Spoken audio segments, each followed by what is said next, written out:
Hello again, YouTube. My name is Bree, and in today's video, we are continuing the Birdtober bird series, where I am painting a 2x2-inch bird almost every day for the month of October. This little sketchbook from Hahnemühle only has 18 pages, so we've gone past the halfway point, and yeah. Very exciting. As a reminder, that little palette is the Etchr mini palette filled mostly with Daniel Smith watercolors. And otherwise, I'm using Princeton brushes. I've talked about these in the previous videos, and if you're interested in those and you haven't seen them, I do have a playlist of all the little birds. So, continuing on with the little birds that live, well, not little, but the plentiful birds that live in my local area. We're starting today with the Sandhill Crane, so gotta have my bad bird facts, and by that I mostly mean poorly researched and quickly put together because doing paintings every day and also videos twice a week has been exhausting. I'm so tired. So, Sandhill Cranes.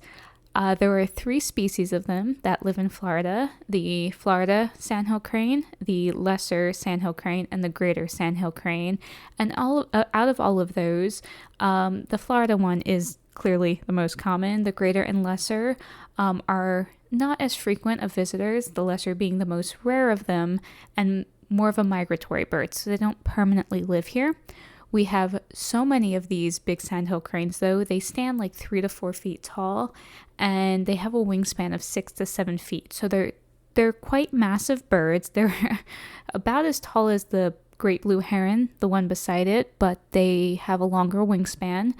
And these birds are extremely loud. They have a very resonant and rattling call, and because of their coiled trachea, they can be heard like a mile away. You'll hear these guys flying overhead, approaching, and then flying off into the distance. They're quite noisy.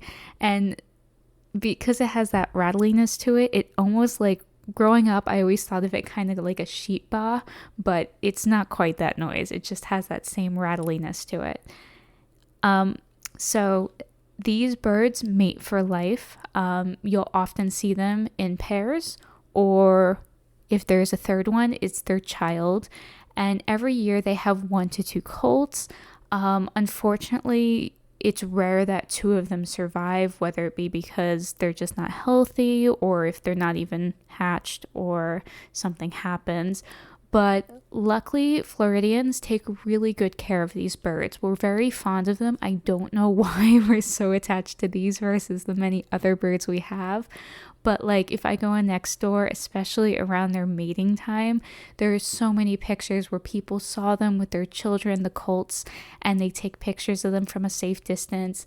These birds, they're kind of like intimidating. They're not really afraid of people, and like I said, there's this mutual respect going on, so it's not like people are harassing them in general.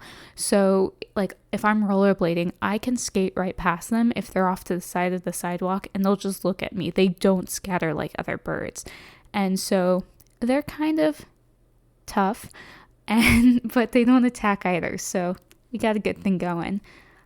Growing up, I grew up more in like dead center Florida. I now live on the coast, not on the water, but on a coastal county. And I grew up around these birds.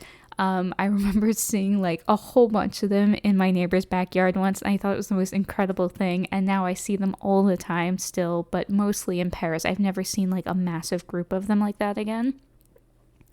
But they're just magnificent birds, beautiful red crowns.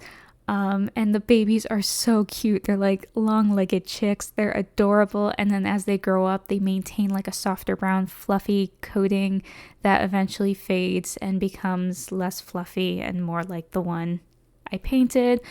Painting during the week, I have a lot less energy after the workday, so I'm not as thrilled with this. And looking at them, they are kind of goofy looking birds, but I have such a respect for them because they are kind of like majestic that maybe it's just in my head they're so much more than they are, but they're really, I love these birds so much. So yeah, in fact, I was rollerblading last weekend, and there's a sidewalk that goes behind houses on either side. And there were two of them just standing behind a neighbor's back door, kind of looking around and screaming. And I felt so bad for the people who were inside if they were still asleep, because yeah, if these things are yelling into your windows at 7 o'clock in the morning, you're going to wake up. So moving on, I know I just did the great blue heron, but I went on a walk at night after work, and I was like not really sure what I wanted to do next. So I'm like, I'm going to find a bird, and that's going to be the next bird I paint. And since it's getting darker earlier, and I work 10-hour days, I've mentioned that before, so by the time I get to walk after work, it's already getting a little late. There weren't that many birds out, and the ones that were like mockingbirds, which I already painted. So by the time I got towards one of the ponds, there was one less little blue heron in that pond, and it's like, all right, you're up, buddy. So these are about half the size of the great blue heron that I painted in the prior video, and so right away they don't have that same like level of majesty and beauty as the great blue heron. However, if you get a good look at them in the right lighting situation, or especially during mating season, these are so much more colorful and they're such pretty birds. And like in mating season especially, I've only seen pictures of them. I haven't really seen them in their full regalia, but they get so their feathers get long and flowy, and their heads. So I'm getting ahead of myself. So these birds, when they're born, they're almost pure white. They have yellow legs, yellow beak. They're all white, and the edge of their wing feathers might be gray. So when they're young, they really look like egrets, which we have plenty of too. And then by the time they hit their second year, they develop this slate blue color, but their necks and heads are purple. So they're pretty dark, and if it's not, the lighting isn't right, they really look mostly black.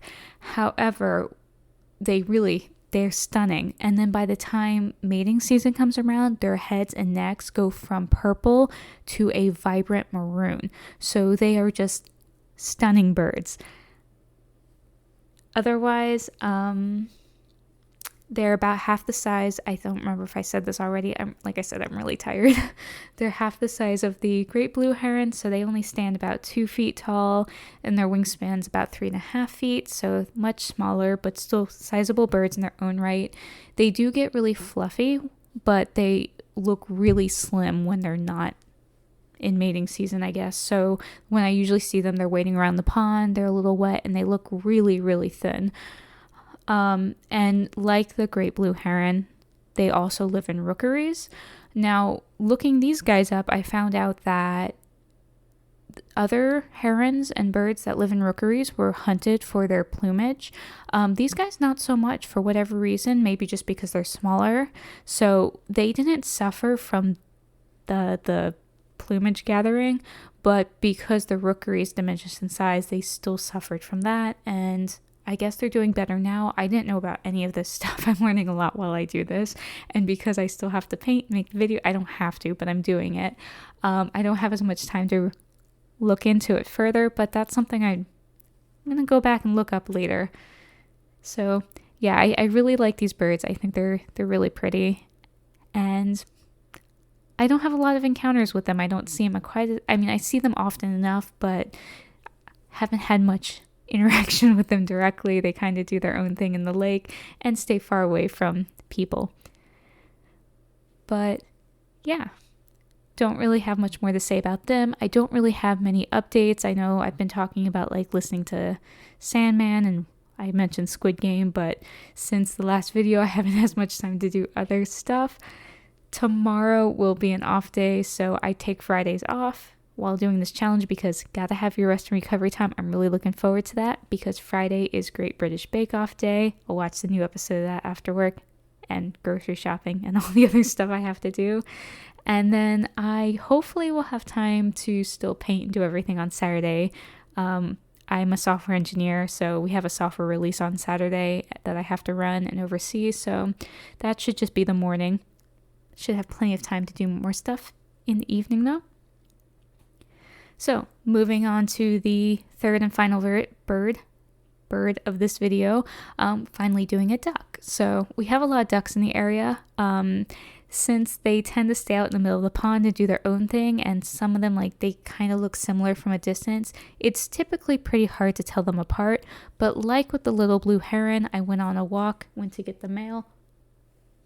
What are you doing? The cat only does weird stuff while I'm recording audio. Gets in all kinds of trouble. Maggie. She's climbing on stuff. If you hear a big crash, it's the cat. She's making me nervous. She doesn't do this at all. So anyway, sorry. We do have a lot of ducks, but because you don't get that close to them, it's hard to tell them apart because a lot of the ducks are roughly around the same size, and from a distance, you can't really see their markings. But this particular one, I have gotten close enough to tell that we have mottled ducks. We also have mallards and a few others, but I've kind of come to the conclusion that the mottled duck is probably the most common, but I can't say that for certain. And this is all stuff I've learned doing this because I knew nothing about these guys before. The cat, oh my god. So the mottled ducks, many of them are apparently actually hybrids between the mottled duck and the mallard. I don't know if they mostly tend to keep the mottled features, and that's why it's discussed this way and not the other way around. But even though they have the mottled feather patterns that they're known for, sometimes they actually maintain some of those mallard features.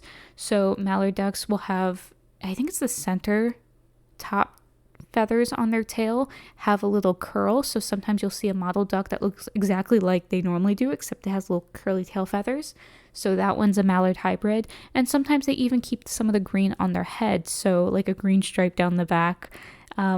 So it's easy to confuse them because they tend to take on some of those features. And yeah, so now some of the mallards I've seen around, I have to wonder if they're actually mallards because I judge them purely based on the green heads. Yeah, that's another thing. Female ducks, a lot of them, the species we have around here, they look pretty similar from a distance. So I'm not great at telling my ducks apart. But in any case, mottled ducks, they actually do, much like the mallard, have, I think it's called a speculum.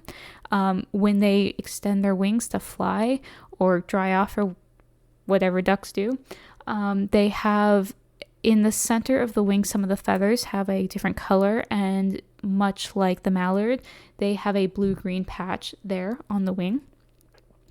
Otherwise, like most birds, most ducks, they spend a lot of time in the lakes. So we have a lot of like little lakes and retention ponds. So they hang out there and then they nest on land. These ducks are quite common in developed areas. So in our case and many others, I guess, they tend to nest on golf courses, of which we have plenty. I guess it makes sense. You got lakes there, you got good land. Why not?